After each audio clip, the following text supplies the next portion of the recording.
The first thing anyone noticed about Specialist Lena Voss was that she carried her rifle like it was part of her skeleton.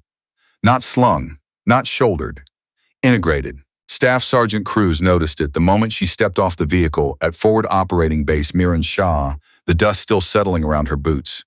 He noticed it, and then he looked away, because he had a briefing in 11 minutes and a sniper slot that needed filling, and the last thing he had time for was a female specialist who'd been flagged by her previous unit for.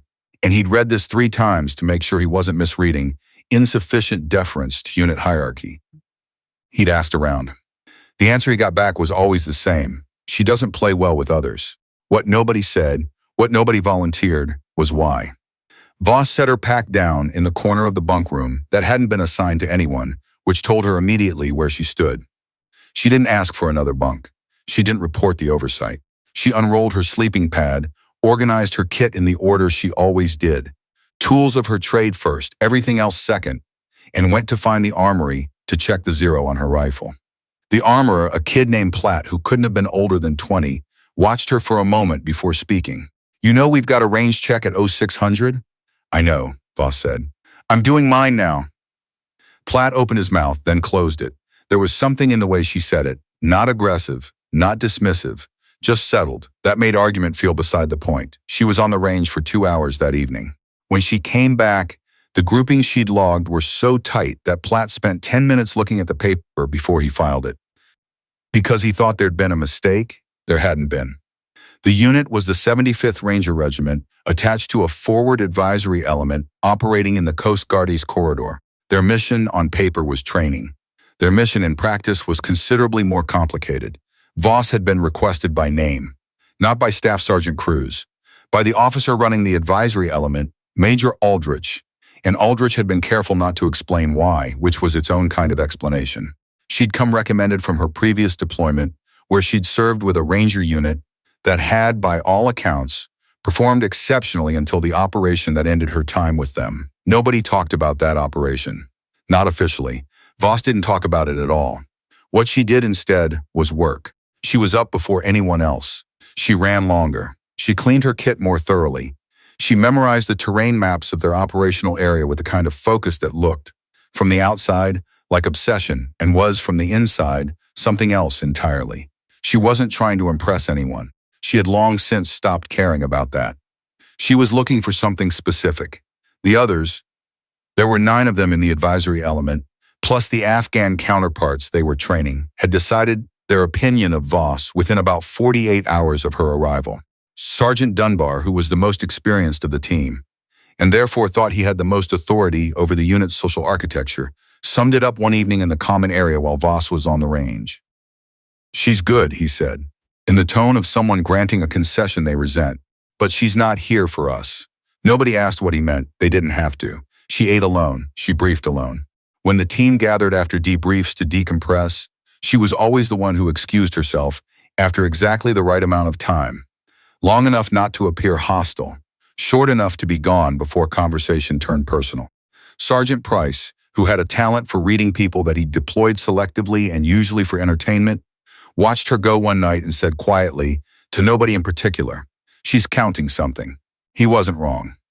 3 years earlier, Captain Damon Voss had been killed in an ambush in Logar province.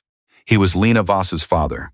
The official account said that the convoy had taken fire from a ridgeline position, that the ambush had been well coordinated, and that 3 American advisors had been killed before air support arrived. It said that the intelligence used to plan the route had been current, as of 48 hours prior, which was standard, and that the enemy had demonstrated an unusual degree of tactical sophistication, which was noted but not elaborated upon. What the official account did not say, what the classified annex, which Voss had spent 18 months finding a way to access, did not say clearly enough, was where the targeting intelligence had come from. Her father's convoy had been a small team, 6 men. They'd been on their way to meet an informant at a compound that had been cleared 3 times in the preceding month. The ambush was waiting for them. It had been waiting for hours. Someone told the ambush where to be. Voss had not been able to prove this at first. She had tried and failed and been quietly reassigned to a different unit and tried again from there. She'd followed paper trails that went nowhere, communications logs that had gaps where there shouldn't be gaps, a signals intercept from the week before the ambush that pointed to a source inside the advisory network, not outside it. The intercept came from a series of transmissions that had been routed through a relay station in Khost Province, the same province she was now sitting in. She hadn't arranged her assignment here by accident. The first week, crews kept her on support and logistics roles, training the Afghan counterparts in range procedures, assisting with convoy planning, holding a secondary position on the 2 patrols they ran that produced nothing of note. She did all of it without complaint. Dunbar watched this and decided it meant she was resigned to her secondary role. Price watched it and thought something different, though he kept that to himself. The second week, there was a patrol into the Khost-Gardez pass. The route was contested, had been for months, and there was specific intelligence suggesting an IED cell was operating in a village they needed to reach. The intelligence was credible enough to require a sniper overwatch position. Crews gave the assignment to Sergeant Heck, who had 2 deployments and a confirmed record. Heck came down with a gastrointestinal infection the night before the patrol. He was not fit to move. Crews stood in the operations center at 2200 hours and looked at his options. There was Voss, and there was a corporal named Trigg who had decent range scores and 0 overwatch experience. He chose Voss. He didn't announce it as a vote of confidence. He announced it as a default. "You're on overwatch for the coast run tomorrow," he told her in the flat voice of a man reading from a list. "Yes, sir," Voss said, nothing more. Dunbar made a comment that evening that Voss, if she'd been present, might have heard. She wasn't present.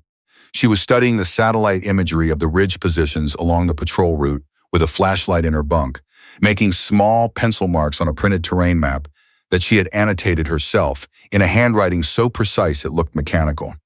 She marked 6 positions. She'd used 3 of them. The patrol moved out at 4:45. Voss was already in position before first light.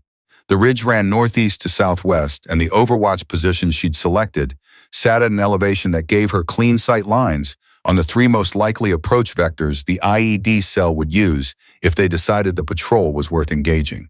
The cold was significant. It had dropped well below freezing overnight, and she had been on the ridge long enough for the cold to stop being a sensation and become simply a condition, the way altitude becomes a condition, something you account for and move through. She breathed slowly. She'd been doing this long enough that her heart rate was, at that moment, lower than it would be if she'd been sitting at a desk. The patrol moved through the first waypoint without incident. At the second waypoint, Voss saw movement on a slope to the east. She logged it in her radio, gave the grid, and watched. The movement resolved into 2 men carrying something that was too angular and too carefully wrapped to be farming equipment. She waited. The patrol had not yet seen them. The radio crackled. Dunbar's voice, "Overwatch, confirm that sighting." "Confirmed," Voss said. 2 individuals, eastern slope, grid echo 714. Secondary movement, possible 3rd individual, behind the outcropping at your 1 o'clock. There was a pause that lasted about 2 seconds too long. "I don't see a 3rd, Dunbar said. "He's behind the rock. He's been still for 6 minutes. Another pause. She could hear in the silence the specific quality of skepticism. Not disbelief exactly, but the instinct to push back, to assert authority through disagreement. "We'll flag him," Dunbar said. "Hold position." Voss held position. She watched the man behind the rock. He hadn't moved in 7 minutes now. She noted the angle of his body, the way his weight was distributed, the specific tension in his shoulders that was not the tension of someone resting. He was waiting to observe the patrol's reaction before calling anything in, which meant he had someone to call it into. "Overwatch to lead," she said. "Request permission to engage if subjects move toward intercept." "Crews, granted. Confirm positive ID before you take anything." "Understood." It happened in approximately 90 seconds. The man behind the rock rose to a crouch and lifted a radio.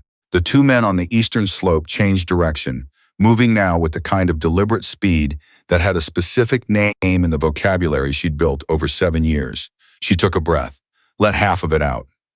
The first shot dropped the man with the radio before he completed his transmission. The second and third eliminated the threat on the eastern slope before either man had registered what had happened to the first. She worked the bolt with the same economy she applied to everything. No wasted motion, no hesitation, no drama. She keyed her radio. 3 targets down. "I have possible secondary position at grid Foxtrot 9 or 2. Request eyes." For a moment, the net was silent. Then Price's voice, almost involuntarily, "Did she just cruise, cutting him off? Overwatch, good work. Eyes on Foxtrot 902 confirmed no further contacts. The patrol reached the village. The meeting happened.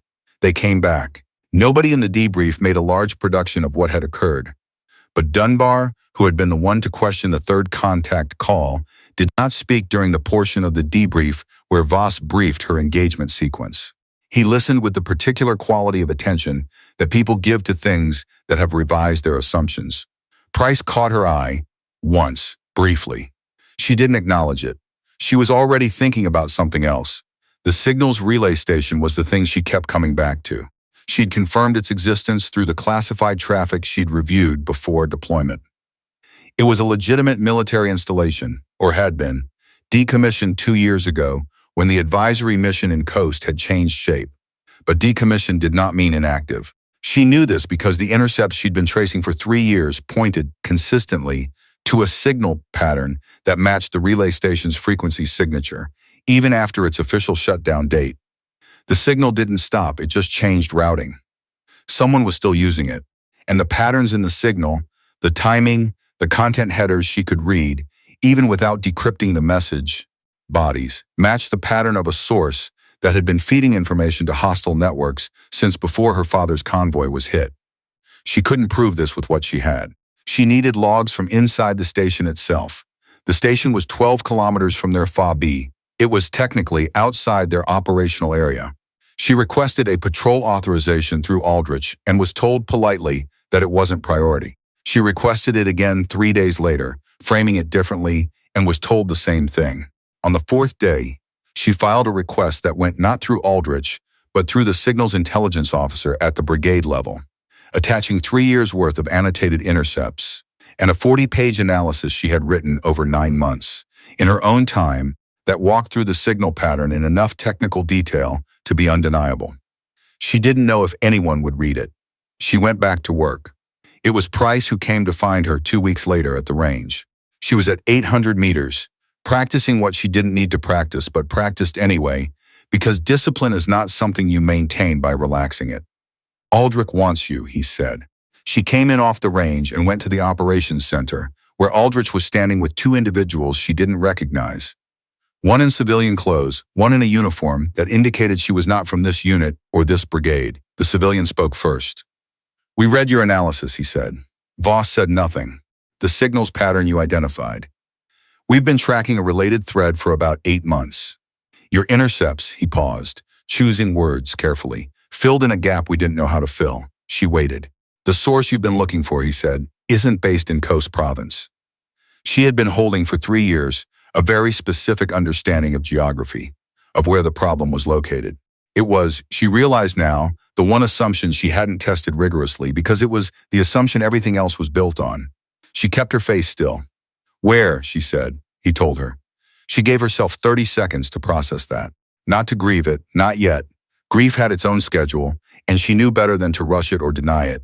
Just 30 seconds to let the information settle into its correct position in the structure she'd been building. Then she looked at the civilian and at the uniformed officer, and she said, "What do you need from me?" The operation that followed took 11 days to plan and 4 hours to execute. She was not the mission lead. She didn't ask to be. She was, specifically and precisely, the overwatch element for an action that required a sniper with a verified engagement record, detailed knowledge of the terrain, and the kind of institutional understanding of the signals network that came from 3 years of obsessive reconstruction. She was, in other words, exactly what they needed and exactly what nobody had thought to ask her for, until the paperwork made it impossible to ignore. The night before the operation, she sat outside the operations center for a while, in the cold, with the specific kind of stillness that had been hers since she was 19, and her father had taken her to a range in rural Virginia and shown her, with a patience that had nothing showy about it, how to align her breathing with the mechanical reality of the shot. He'd told her, "The rifle doesn't know anything about you. Your job is to know everything about it." She'd never forgotten that. She'd built a career on it, and tonight she understood for the first time that it wasn't just about the rifle. It was about patience as a form of love, about the discipline of remaining useful across time, so that when the moment finally came, you were still there and still capable. She allowed herself 30 seconds of something she didn't have a clean name for. Grief, yes, but also gratitude, and also a specific kind of anger that had been living in her chest for so long it had become structural. Not a disruption, just a load-bearing wall. 30 seconds.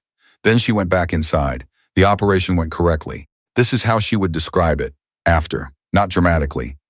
Not with the vocabulary of triumph. Correctly. The elements moved as planned. Her engagement from Overwatch eliminated 2 counter positions that would have complicated the entry. The action team reached the relay station and recovered the logging hardware intact.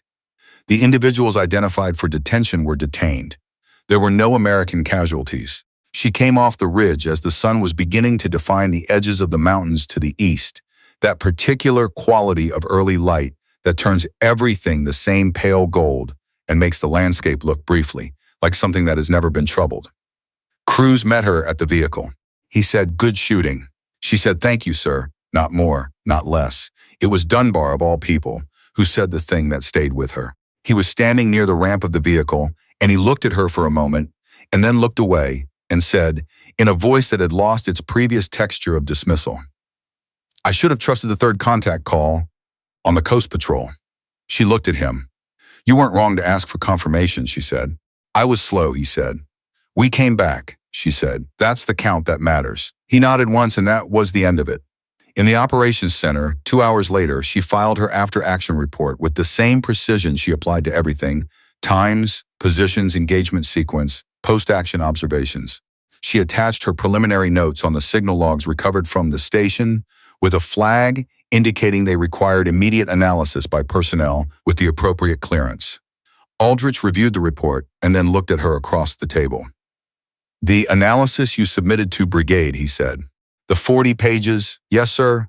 That took a long time." She said 3 years. He held her gaze for a moment. "It's good work, Voss." She thanked him. Then she gathered her materials and walked back to the bunk room that had been assigned to nobody, set her rifle in the corner with the care of someone setting down something irreplaceable, and sat on the edge of her sleeping pad. There was a photograph on top of her pack. It was small, slightly worn at the corners, and had been with her through 2 deployments and approximately 10,000 miles of everything that came before and after. Her father at the range in Virginia.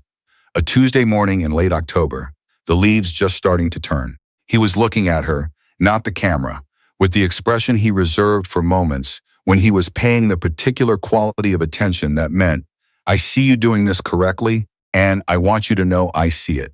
She set the photograph on the floor in front of her and looked at it for a while. Outside, the morning was coming in properly now, the pale gold deepening towards something you could call warmth, even if it wasn't quite there yet. She could hear the fob waking up around her. Vehicles, voices, the mechanical regularity of a base that had its own rhythms independent of everything that happened in the field. She had done the things she set out to do. She had been patient, and she had been disciplined, and she had remained useful across time. And she had, in the end, carried the question all the way to its answer. There was no ceremony in it. There wasn't supposed to be. Her father, she was certain, would have understood that. He was the one who taught her that the work doesn't ask you how you're feeling about it. It just asks you to be ready. She had been ready. She picked up the photograph and put it back where it belonged.